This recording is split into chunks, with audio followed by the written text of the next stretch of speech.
Welcome to Come and See, your podcast for finding truth in a world of chaos. Brought to you by All for Jesus Living Waters Ministry. With host and founder Richard Case and co-host and retreat leader Kathy Ricconi. Jesus reminds us to watch for the signs of his return.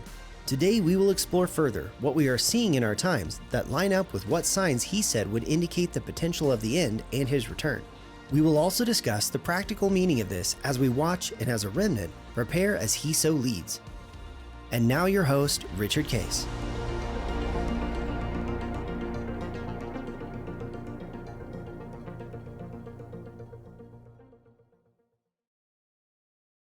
Well, good morning, Kathy. Here we are, Good Times, End Times Friday. Good morning. Happy Friday. Happy Friday. And we just had Joshua and Aiden on yesterday.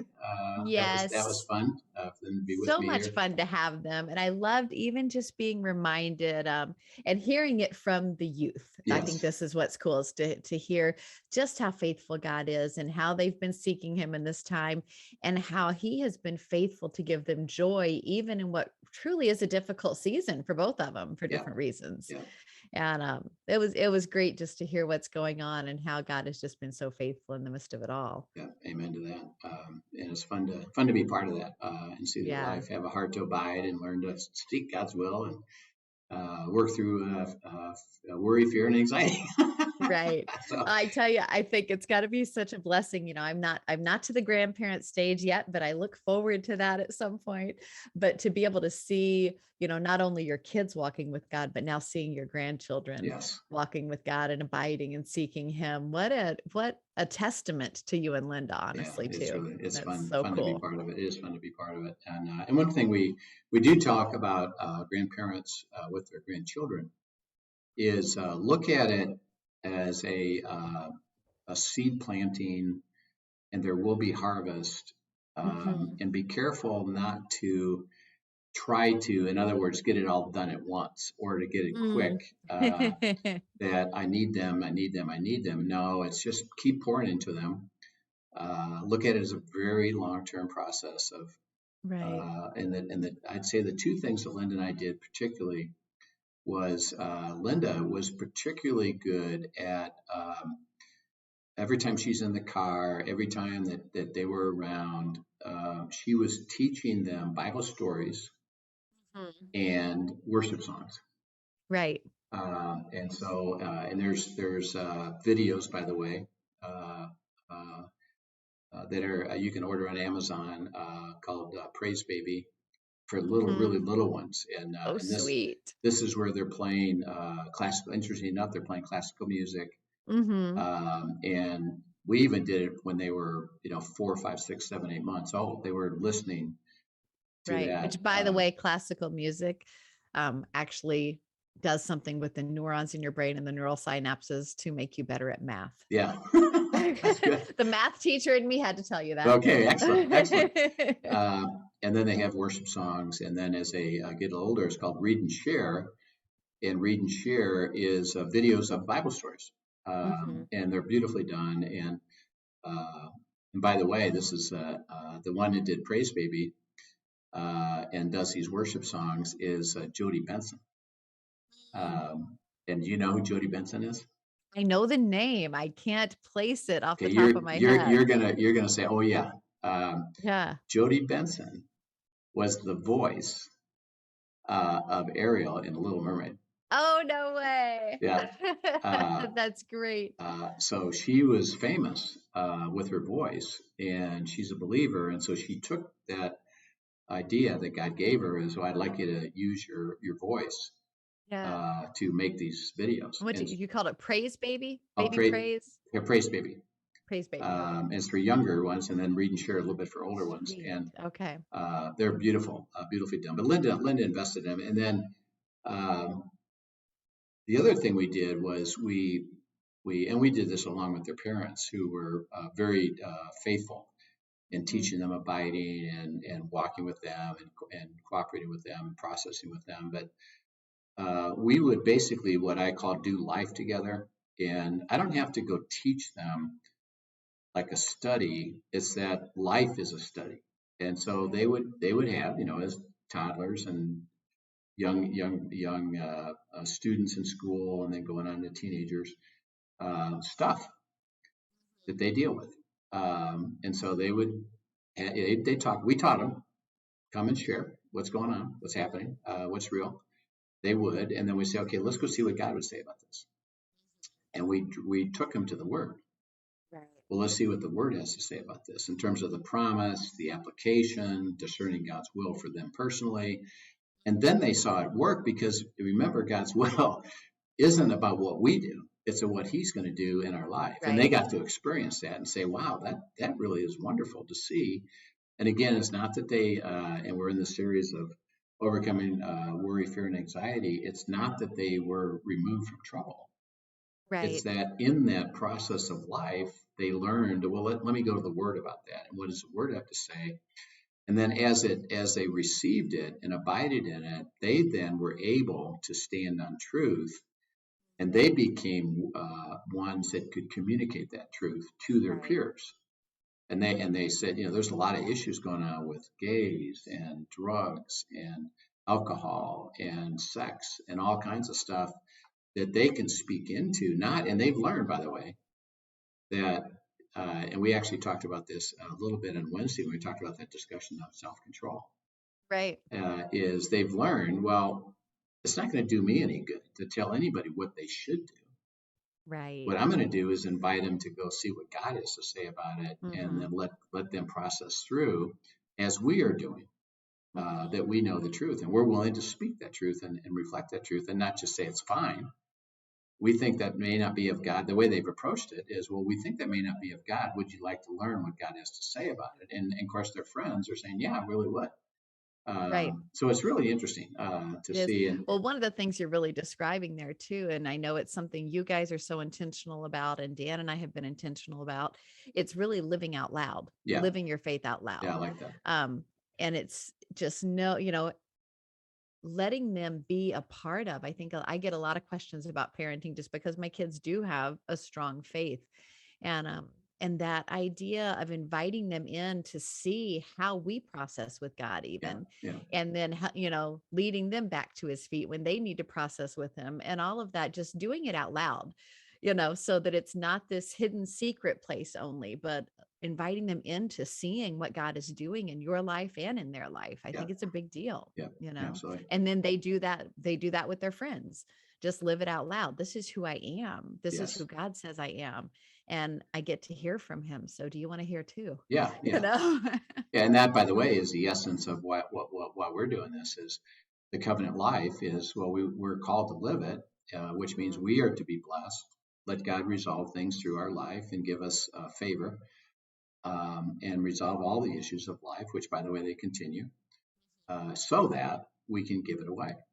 Right. And it's a flow through process that everybody that lives this way will be being blessed and will be asked to give it away, just like our grandkids are. Well, they're asked to give it away as part of the process. And if we Absolutely. the more that we have people receiving it, the more ability there will be to give it away. Right. So Right. it's quite exciting. Well, as we talk about, we were talking about the end. We're getting into a place where we're actually right now about to enter the discussion in Revelation, where the judgments have started and are coming.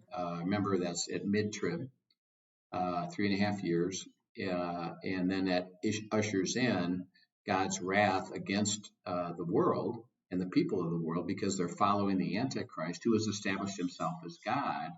And God says, there can be no other God but me. And there isn't any other God but me. And so the wrath comes, the judgment comes. So as we're talking about that, and watch the signs and watch what it happens, is there's something going on today that is kind of illustrative of this, and one that we need to discuss. And I'm sure, by the way, this has been now happening over the last couple of weeks, that there was an argument made before the Supreme Court, taking the Mississippi state decision on abortion. Right. And it was presented. The lawyers came and argued the case before the Supreme Court. When are they expecting the ruling on that? It depends on how long it takes them to come to a conclusion, and they have to ultimately, what they do is they go into session now. So they hear the argument. And remember, the Supreme Court is only acting and deciding a case that has already been what's called adjudicated. And that is that usually there's the process is a law is established by a court somewhere in the system, or excuse me, the people in the system. Local could be a local, city, county, state, even federal, that has been adjudicated. There's been a ruling on that by some judge somewhere. Then the people didn't like the answer. And so then they appeal to the Supreme Court. Well, they appeal it up the system. So like for example, the Supreme Court isn't going to hear, I live in Castle Rock, and let's say one of our judges in Castle Rock rules about something in Castle Rock. Well, they're not taking up that case. Right. Now we could appeal it. And then if it's a rule of law that it now impacts everybody in the country, it would be appealed to the state appeals board. And let's say we didn't like that answer. So now, or we liked it and somebody else didn't like that the appeals did it. Now it gets appealed to the federal appeals court. And then the federal appeals court rules. And then we don't like that answer. So now we take it to the Supreme Court. Right. And it moves up the system. And sometimes it does get thrown out along the way before they remember not to hear it. Correct? And remember, I think I described this before, but the judges, there's 9 of them. Basically, all 50 states have been organized by judge. And so they have a kind of a territory or a region that they are. You are responsible for that region, and you personally are the first line of attack that they appeal to, and they're going to come to you in your geography. So like if I'm in Colorado, there's a judge that we would appeal to. Right. And that judge, so I'm talking about Supreme Court judge, right, decides all by themselves, by the way, with no explanation. Right. I'm going to pass this along. If they even want to bother to take it on or not. I'm going to pass this along and see if the court wants to pick it up. Or I say, no, we're not doing it. And that's it. And that's end of story. Right. There's nowhere else to go with it. Whatever the last ruling is, that's it. Nope, I'm not taking it. We're not doing it. And they have that personal view of it. Right. So they can control a lot of it. Well, then they pass the other ones. Okay, we would like to consider this. So they go to the group. Would we like to take this on? And the judges decide and process, let's take it on. And if they do, then it goes into the system. They can decide, no, we're not doing that either. So she could say, or he could say, let's go ahead and consider it. And the group considers it and says, no, well, that's the end of the story on that one. And then that's the end still, right? Or, let's take it on. Okay, so in this case. But this made it all the way to the Supreme Court. This made it all the way. And rule on it. And so they're ruling on the state of Mississippi abortion law. Now, the reason I'm going to talk about this is there's lots of confusion about this. And lots of by the time this airs, there may have actually been a decision because we are taping in advance. Yeah, probably not. Probably not. Does it take that long? It usually takes months actually. Oh wow! Okay. Because they've got to process it through, and they get their law clerks to look up law and write arguments and discuss it, and then they come together in session and they argue together. Okay. I think this is what the Constitution says. This is what the law says, and I would really doubt that it would be that quick. I'm thinking this is going to be coming out in could be like February, March. Wow. Before it's coming out, but that's the essence of it. So a lot of confusion about this, and the press is portraying it as a repeal of Roe versus Wade, which Right. is the In fact, I original. think there's a headline that I read just yesterday that said something about it quoted it just as that, Yeah, Roe versus Wade is being challenged right. And by remember, this. that was back in the 70s, Mm-hmm. where they introduced. Prior to that, it was illegal to have an abortion. Mm-hmm. Again, because of the culture and the values of the country, and they put it into the Supreme Court through a series. They get in the whole process. They challenged the system. It got ruled on, and then it's given to the Supreme Court, and they ruled that abortion was okay. And that became Roe versus Wade, and now abortions were there. Okay, well, it's been a fight ever since. Right. People, what's called pro-life or pro-choice. Pro-choice is I have the freedom to decide if I want to, and then pro-life is no, there should be limits on that because you're actually killing an actual person. It's murder. So I'll tell you a really cute little story. Linda and I, this is after Roe versus Wade, and I don't know if you remember G. Gordon Liddy, who was Watergate. He was the guy that instituted Watergate with Nixon. Oh, okay. And then Timothy Leary, who was the guy with LSD, drugs, and all that. Well, after Liddy gets released from prison, he became a spokesman for basically Christian and conservative values. And he was, by the way, he was terrific speaker. I mean, he was a great logic and just a great debater. So he and Leary went around the country debating a variety of things. And they would show up, and they showed up. We lived in Boulder, Colorado at the time, and they showed up at the theater, and they had a debate. So we attended. It was like, hey, this will be fun. So we attended. So the topic became abortion. And the sequence was one person would start it. They'd have 20 minutes. Then the opposite person would have 20 minutes to refute it, and then there would be a final statement at the end. So Timothy Leary stood up, and he talked for 20 minutes on abortion. Right. And one of his phrases was, "A mother has the right to. A mother has the right to. A mother has the right to." And he said that 20 minutes. So G. Gordon Liddy stands up and says, "I just have one thing to say about this. How can you call anybody a mother that kills her baby?" And that was, and he sat down. And it was like, oh, that's kind of profound. You're not a mother. You're actually not a mother. So it was really clever. So this whole issue of abortion is it's an important thing, and that's why a lot of Christians are supporting pro-life.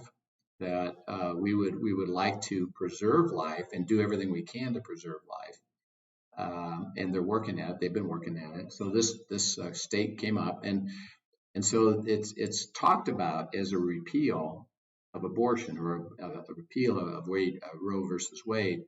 That's not true. It's strictly a ruling about the state's right to decide about the limit at which week they are now limited to have an abortion. Okay, so talk me through. So Roe v. Wade actually allows abortion on a federal level. Allows abortion on a federal level. And so now this is challenging the state's ability then to come in and say, okay, this is the umbrella, it's allowed, but as a state, we can determine at what time in the spectrum of its life it could be. Is that what you're saying? Right. And it's called the term upon which you could then conduct an abortion. And so what the state of Mississippi said is you can't have an abortion past the 15th week. Right. And Texas recently has said it's after the 6th week. 6th week. So they've actually shortened it. And they're part of, in essence, they're going to be part of this ruling, which has been challenged as well. Because it's really determining if the states are allowed to put a limit on that if they So, can so choose the that? ruling, exactly. So the ruling by the Supreme Court Mm-hmm. is strictly going to be, we give the states the right to Mm-hmm. determine the limit at which they no longer can have an abortion. And we're not Okay. going to set it as a So federal this is rule. more about states' rights than it is actually abortion. Abortion is the platform. Exactly. And it's really Okay. about states' rights, and it's really about setting limits as to when Mm-hmm. you can have an abortion. So it's the topic of abortion, but it's the states' Interesting. rights to vote it, so that it's not going to end abortion. Right. It's Uh, not actually repealing Roe v. Wade at all. it's not repealing It's Roe v. Wade. defining it more It's defining individually it, by state. giving the states the right to Okay. decide their perspective on it, which then will be. Remember, every state has their own Supreme Court. Right. So even in Mississippi, which by the way happened, they passed a law. Mm-hmm. It was challenged, appealed. Mm-hmm. They appealed it. Um, they didn't get satisfaction. I'm talking about the people that were pro-choice. Appealed it to the Mm-hmm. state Supreme Court, and they upheld it. Nope, they Mm. had the right to do this. Okay, this is what's being appealed to the Supreme Court of the federal Okay. United States is um, we want you to overturn their ability to decide that. Okay. So they're really evaluating states' rights about this Okay. issue. So the outcome will either be yes, we Mm-hmm. uphold the state of Mississippi's rule, and they have the right to exercise that rule, and we have no other Right. rule to add to that. And now, Which will therefore, then kind of set precedent for other states to do the same, right? exactly. To define what term they deem it to be done in That's their right. state. So, Okay. for example, when they get ruled, let's say they rule in favor of that, Mm-hmm. then Texas rule stands Right. because it comes under Yeah, the that makes sense. state's right. Well, Okay. that means what'll happen. There's a couple things that happen. By the way, it's the court right now is, and this is why the desire is what's called stack the court and add more Mm-hmm. judges, which isn't getting anywhere, by the way. But right now it'd be 6 conservative and 3 not conservative. Right. And the court has become kind of political. You can look Mm-hmm. at the rulings, and Oh, they kind absolutely. of Yeah. line up how they'd go. And they think right now that it would be a 5-4 ruling in favor of the state of Mississippi, Okay. that it will pass. Okay, so if it passes, and by the Mm-hmm. way, we talked about it'll probably take several months to get to that point. Then a couple things I think is going to happen, which has implication for what we're talking about. One is then every state will then, I would say, quickly go to define their rules or what they want. Right. And so a state like New York that has already passed, you can have abortion in what's called third trimester, even up to the time of birth. Probably, by the way, if the court rules in favor of the state of Mississippi, they're also ruling in favor of the state of New York having that rule. Yeah. So Because it really is, it's about control of the state. right, deciding the issue. And by the way, it's not abandoning or rejecting abortion. It's really giving the limit to when you can have an abortion. So they're working on that, and then so I believe what will happen is all the states will then pretty quickly work to decide their own level, and the level is that which time frame, which could be like New York all the way to the very end. Right. You could have an abortion, or they limit it to certain trimesters or whatever. But every state will have its own, and then people within that state will have to decide to try to get their state to support pro-life, and by reducing, basically, it's reducing the limit of the time. So when you pass that time, you can't have it anymore. So they're trying to make it more difficult to basically have the abortion or to make that decision later. And by the way, and I've worked actually with teaching abiding to pro-life groups. One out of Missouri, by the way, that has been a great story. Sometime we should actually have her on as a guest, Right. because she can tell a story about abiding, learning to abide, learning to hear from God, let God direct traffic. Mhm. And she is at a point in Missouri, by following God, that literally there were no abortions done in Missouri. And Really? it's a remarkable story. And Oh, now fascinating. I would love to have her now on. she's being asked to go national and help others. And her whole understanding is, well, I got to teach you how to follow God's process. I don't have a system. Right. I followed God, and it's really a fantastic story of what happened. And she's still engaged in the battle, of course. But And now, her do you mean no abortions in all of Missouri or in the group that she was no abortions in working Missouri, with? no abortions in Missouri at Really? all. Wow, I had no Now, by the idea. way, they went across state. They went to Right, right. Illinois and Arkansas and Mhm. Iowa and got abortions, but there Mhm. weren't any there because of the cool stuff that happened. And it's just an Oh, amazing story wow. uh, Mm, of what happened. And by the way, it wasn't per se outlawed. right. It was done through a whole series of other things that God did. So Mhm. that was really cool. Um, so anyway, what she does is uh, they work toward around these abortion clinics.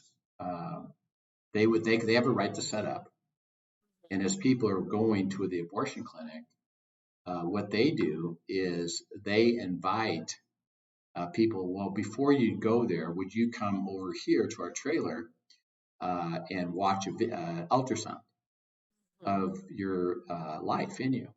And a lot of people, yeah, okay, I will. And then they go, and then they visually see that life, and you can see it. I mean, it's at Yeah. a very early The time. technology now too, you can see so Yeah, clearly, and it's moving, and it's you can see the form of it, and so that convinces a lot of them. Is like, oh man, that's Mhm. living. And then they Right. say, we can help you, go to adoption, a variety of things we can help you do, and instead of having an abortion. So the thought of limiting the time is, if they can limit the time, and then they can go show people that life, that they would at least hesitate long enough Right. to get past that time, and then say, okay, now I Right. have to keep the baby, so now I'll adopt it or give it up for adoption. So Right. uh, Or even seek services. I think a lot of pro-life, not companies, I can't think, but pro-life support services yeah, now are really coming around to the idea that it's not even just preventing, but then we need to come in and support and equipped and absolutely. walk alongside the moms, because there is real fear and real anxieties and real issues that are going on that led them to consider it to begin with.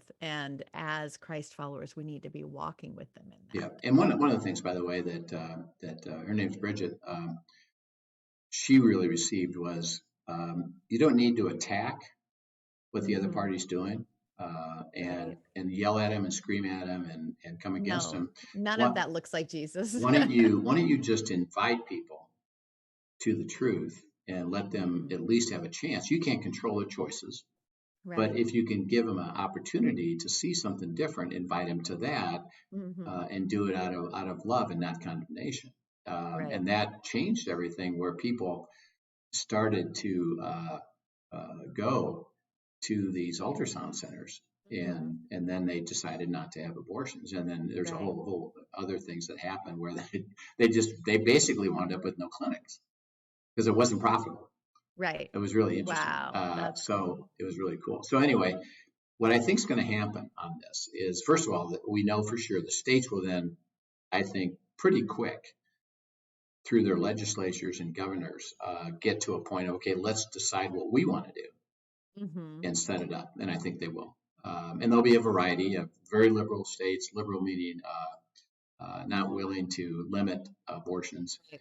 and other states, what we call conservative, that would be, yeah, well, let's limit it. And we'll probably look at Mississippi, probably look at Texas, get some physicians involved and say, okay, I think the best time is this, and then pass it through their legislature, and governor will sign the bill. I think that'll happen. I think right away, what will happen is that if they rule in favor of the state of Mississippi, which remember is just setting the stage, it's not banning abortions. Mm-hmm. It's strictly setting the ability of the state to set limits. Right. But I think because of the misinformation, people will say it's a banning abortions, and we'll see. I think we could see again rioting. I think we could see a tremendous demonstration against it that take it farther than it really is and use it as an excuse. And again, what I see is the issue as we're facing it about the end is lawlessness. Right.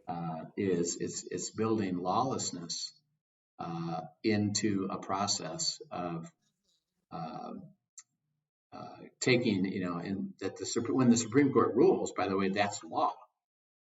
Right. And the country is supposed to honor that and respect it.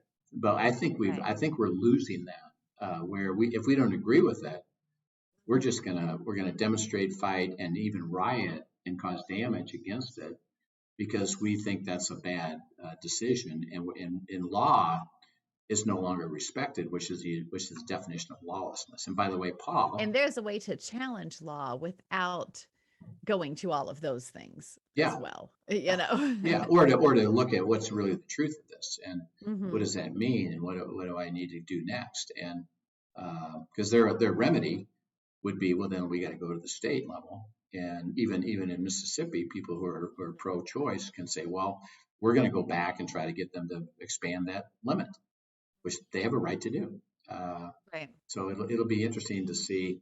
But I just wanted to kind of help everybody get clarity about this.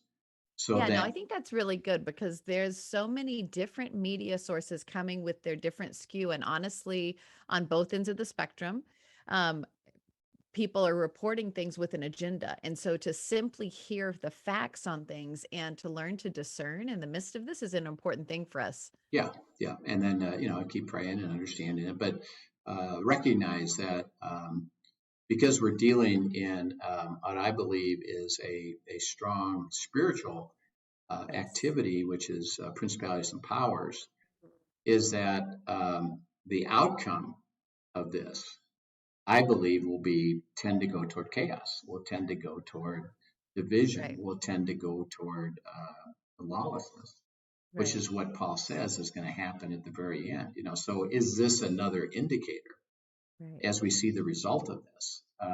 Are we moving closer and closer to lawlessness? And we'll talk more about that. And we have seen that time and time. We've seen that with race issues. Now we've seen it with vaccine issues. We continue to see a cycle of lawlessness being how people are handling things now.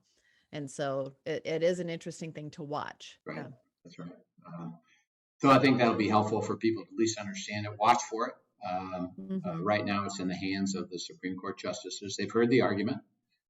And now because of that, and they take these arguments, and what they do is, by the way, they go, and this is what their law clerks are all about, is, okay, they'll say, go look up these rulings, which are cases that have been already adjudicated in the country, and go bring that forward. And then they bring those forward to their discussion and say, well, this ruling says this, and they shouldn't have that right. There's one, this one says this, and we should have that right. So they ultimately have to decide, which way to go. But unfortunately, the Supreme Court has become a little bit political, which is why at the moment, because it's 6-3 more conservative than it is not, it's likely that they'll rule in favor of this, because they would be supporters of states' rights to do this. So, and by the way, this will maybe have implication for other things that the states want to do,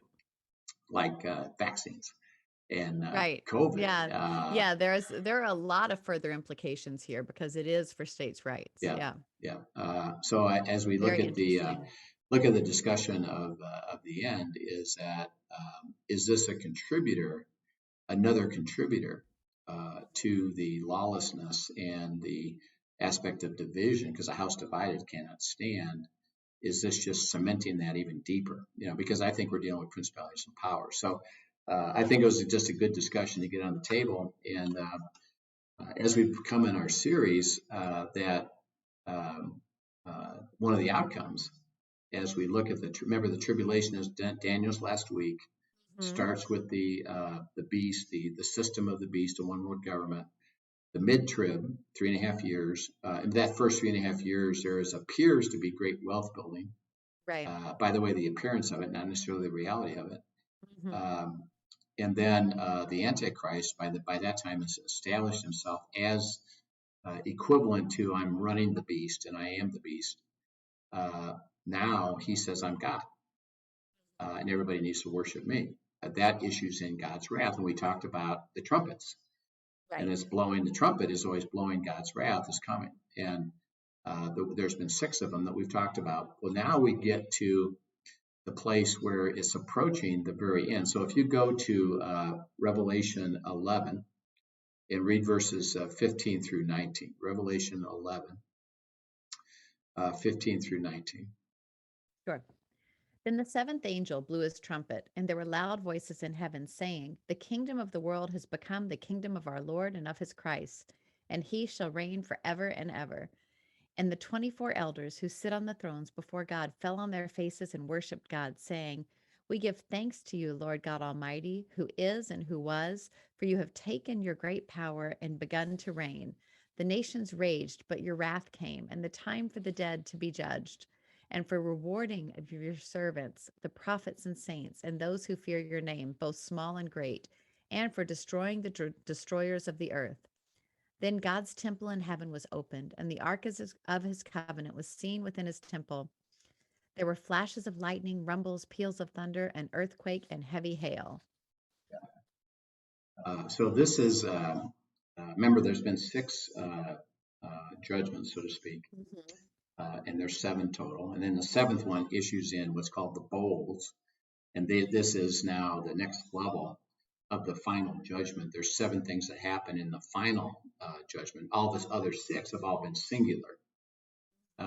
These are singular things. Now, the 7th one, which we'll get into, is called the bowl judgments. The 7th one includes 7 things. So it's an interesting sequence. But it says, this is it. This is the time of the end. And the kingdom of God is going to retake over earth. And he's going to bring the final judgment against the earth. And, hail to the king, and, thunder and lightning and all. It's like, get ready. The storm is here. And it's finalized. So there's an announcement, interesting enough, in heaven. Right. Hey, everybody, in heaven, this is it. This is it. As I read this, being that I love music, all I can hear is the Hallelujah chorus now. Yeah. The kingdom of the world has become, and the kingdom of our Lord and Christ, and he shall reign forever and ever. Right. That is now playing in my head over and over as we talk. Yeah. Linda loves that, and she sings that and he shall reign forever and ever. Yeah, and it's beautiful song, but I could picture you picture that erupting. Yeah, and think of Handel that wrote this. He was a student of the word, and he brought that into that fantastic expression. And he does it with such crescendo. That when I think of it, this comes to life. Yeah. And one thing, by the way, and this is important, actually, as you even go toward Christmas here and then into Easter, is the Messiah written by Handel. See, a lot of people think, well, man, those are really beautiful verses. Well, they're all biblical. Right. Get them right out of your Revelation. Yeah. And just put music to it. And that's a beautiful thing. So, by the way, Christmas carols, and maybe we should have a day on Christmas carols. The authors of those and the writers of those, there's some fantastic stories about the Christmas carols that we sing. Yeah. That we kind of tend to take for granted, but there's meaning behind all those of biblical truth that they wanted to bring out in song. So maybe we should do that. Okay, so let's go to then go to Revelation 15, and this is they've just announced it. Okay, this is it. This is cool. Heaven prepares for it. So read Revelation 15, 1 to 8. Then I saw another sign in heaven, great and amazing, 7 angels with 7 plagues, which are the last, for with them the wrath of God is finished.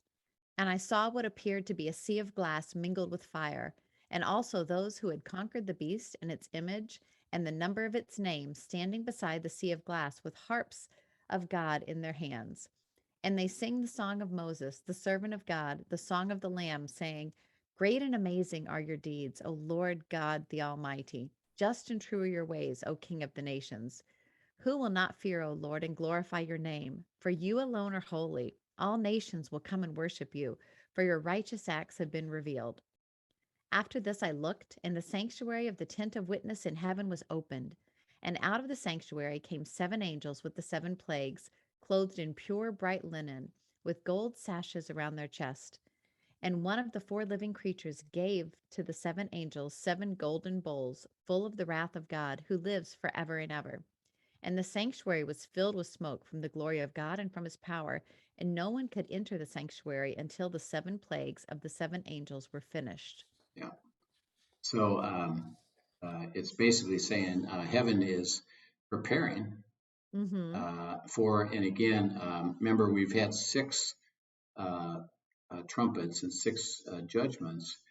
He's basically saying the final one is going to be 7 different things, and they're going to be poured out on earth, and everybody in heaven get ready for it. And it's a fairly short period of time that this happens. So this is at the very end of the tribulation, because it basically. Do you remember, if you don't mind me asking, do you remember how many plagues there were with the Egyptians? There were 10. There were 10. Okay. There were 10. I just couldn't remember. Yeah. Sorry. Go ahead. There were 10, and they were singular, by the way, one after the other. One, yeah. And they kept getting more severe as it went. In a sense, severe and troublesome. And even then, Pharaoh said, I'm not doing it. Right. But this is 7 simultaneous. No, these will be 7. These will be 7, right, one right after the other. But they happen to be categorized as the final judgment. Oh, okay. So think of 7 judgments. We've had 6. Right. The 7th one are 7 specific things that happen one right after the other. Okay. But they're going to happen fairly quickly, right after the other. And by he says, this is it. And what does it say? The tabernacle. And again, remember, this is all spiritual stuff going on in heaven. Right. Is filled with what? With smoke from the glory of God and from his power. The glory of God from his power is called Shekinah glory. It's the magnificence of God that's so overwhelming. It's so magnificent that basically nobody can function. Nobody can act. It's just so much awe of the power, magnificence, power of God that it fills the entire place. And everybody basically is at a standstill in heaven saying, okay, whatever they've been doing normally, they're not doing. Right. They're just standing. They're just waiting. They're just, okay, we're just going to be here until it finishes. And this is it, so heaven prepares, interesting enough, for the final judgment that is going to be occurring on earth. Now, this is really interesting. If we have been raptured, remember, at this point, the 2 possibilities at this point could be the pre-trib or mid-trib. Right. If we're raptured, remember, we're translated, never going through physical death. Mm-hmm. We're translated alive into our resurrected body. And we're just in an instant, we wind up in this place that they're talking about. So would we then get to witness this? We'll be there. Interesting. If this is true, and again, the only other possibility is that we're not raptured, and it's post-trib. And it's post-trib. Okay. So we're still on earth, actually engaged in receiving the judgments of God. Mm-hmm. But again, it would be similar to Israel and Moses, like you brought up, where there's protection where, over the remnant. Yes, it happens, but they don't get affected by it. But if we're there, if we're raptured, we're physically here, just in this description, experiencing the Shekinah glory of God and waiting. Okay, this is it. Now, guess what? We who are raptured and those that are with God, what are we going to get to be able to do next? You know, you tell me. we're gonna it's gonna initiate what's called the Millennium, and we're coming back, right, to the physical earth, and we're gonna reign with Him. So that's why everybody get ready, because what is about to happen, is what's coming, and then what you're going to be participating in. Get ready for it. So it's interesting that it's announced. Get ready. Understand this is coming out of the magnificence of God. Now, this is really cool, by the way. It says in there is the Ark of the Covenant. Okay. What's the covenant? Blessed to be a blessing. I'm going to bless you to make you a blessing. So in other words, that describes the essence of the nature of God. It's always about the covenant. Now, I give you free will that you can reject it, and the entire world has rejected it. Right. They even think that God is evil, what they would consider to be evil, and they're trying to get rid of him. Why? Well, because it's a spiritual battle with Satan. Satan wants the world to worship him, and God says, well, I'm God, and my heart is the covenant, and there in the tabernacle is I'm about ready to again establish the covenant on earth with the Jews, and then the ones that have a heart to follow me. In the next 1,000 years, they're going to live out the beauty of the covenant. Wow. And that's my heart. And by the way, there it is. It's ready. I'm ready to go. Let's go. And so wrath isn't just punishment. It's to come to get rid of darkness so that light can shine again. And that's what we're going to talk about. So we'll get into that. It's interesting as you talk about that. I know we're probably running short on time, but at some point I'd love to just press into more about the wrath of God, because I do think the wrath of God is something that people really struggle with. Yeah. And more often than not, we tend to focus strictly on the love of God. Yes. And so when we begin to teach about the wrath of God, people really struggle to bring those two things together, to what that looks like, and to really grapple with how can he be a loving God and be a just God, and how they really differentiate, yet understand that to be a loving God, he must be a just God. And so that may be something we want to talk about. Yeah, next week we can talk about that, because this is what's called the final wrath of God. And these 7 bowl judgments that are now part of the 7th judgment are God's wrath against mankind. And the question is, how is that, and what is that all about? And I thought God was love, and how could he even do that? Let's talk about that. So we can kind of discuss the truth of that, because that's part of why God's inviting the remnant is I am holy. Right. And you need to understand that, so that don't get confused with what I call a sappy view of love. Right. But rather what real love is about, and what the nature of God is, which includes judgment and includes wrath. And in fact, the part of us that desires justice is because we're in his image. So that's an interesting facet of the whole thing too. So it is really interesting. A topic for another day. Yeah, it is. So we'll pick that up. So we'll pick it up next week. And we'll continue this great discussion of what's going on. And if you got any questions about what we're describing, or even if you have a question about, you want to raise up about, could you help me understand more about this abortion issue? Sure, happy to. We'd love to answer. So send it in at questions at afjministry.com, questions@afjministry.com, or YouTube, and we're happy to answer them. And Kathy, we will see you next Monday. Pick up the issue of overcoming worry, fear, and anxiety again, and we'll pick this up again next Friday. Yeah, sounds great. And thanks so much for sharing with us. Thank you for joining us, everyone. And if you enjoyed today, be a friend and tell a friend, pass it on. We are getting to some really interesting stuff. And if you are like me, you learned a new vocabulary word today. Adjudicated is now added to my vocabulary, not what I had before. That's it. So anyway, have a great day, everyone. And thanks for joining us. We'll see you next week. Thank you for joining us for today's episode of Come and See, your podcast for truth in a world of chaos. Brought to you by All for Jesus Living Waters Ministry.